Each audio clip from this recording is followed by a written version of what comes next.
En fin d'année se tiendra le grand sommet de l'ONU pour le climat à Paris. L'enjeu de cette conférence, concrètement, c'est quoi? Franchement, pour que les Français se mobilisent, que ça les intéresse, il faudrait qu'il y ait des enjeux vraiment concrets. L'enjeu concret, ça va être de sauver la planète. C'est pas ça, rien. Non, mais l'année dernière, c'était l'année la plus chaude. L'année la plus chaude pour la France, mais pour la planète, tout simplement. Et vous avez le sentiment que ça parle aux Français, ça, franchement?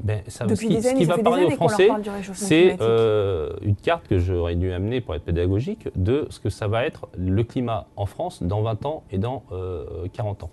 Avec une planète où il y aura 9 milliards de personnes. On est 7 milliards.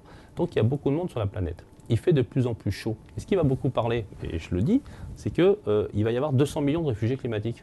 Des gens qui viennent du Sud, qui ont trop chaud, mais qui surtout ne peuvent plus manger. Vous savez pourquoi? Parce que j'étais hier midi avec Monique Barbu, qui est la secrétaire exécutive de la Convention mondiale sur la désertification, qui c'est son inquiétude la plus maximale en lien avec le climat, en lien avec la biodiversité, en lien avec l'alimentation.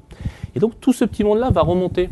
Et quand en Europe, vous voyez ce que je veux dire? Vous voyez le débat qu'on a actuellement sur l'immigration. Donc je le prends même par ce bout très pragmatique.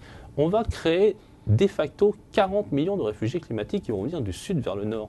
Et cela dans 30-40 ans. Ça n'intéresse pas les Françaises et les Français de comprendre ça? Il est là l'enjeu concret? Mais c'est un des enjeux concrets. Après, l'autre enjeu, c'est effectivement tous les impacts sur les océans, la remontée des eaux, sur la question de l'acidification, sur la question de l'agriculture, sur la question de la protection du sol, etc.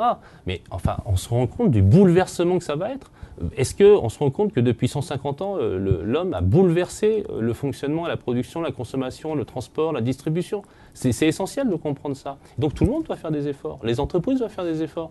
Mais évidemment, ça n'est compréhensible. Non, mais je suis désolé, mais pour le coup, ce sont des questions quand même passionnantes. Et ça, qu'on puisse arriver en France à avoir cet accord sur le climat pour limiter à 2 degrés, c'est fondamental. Et ça, tout le monde doit le comprendre parce que c'est l'avenir tout simplement de l'humanité.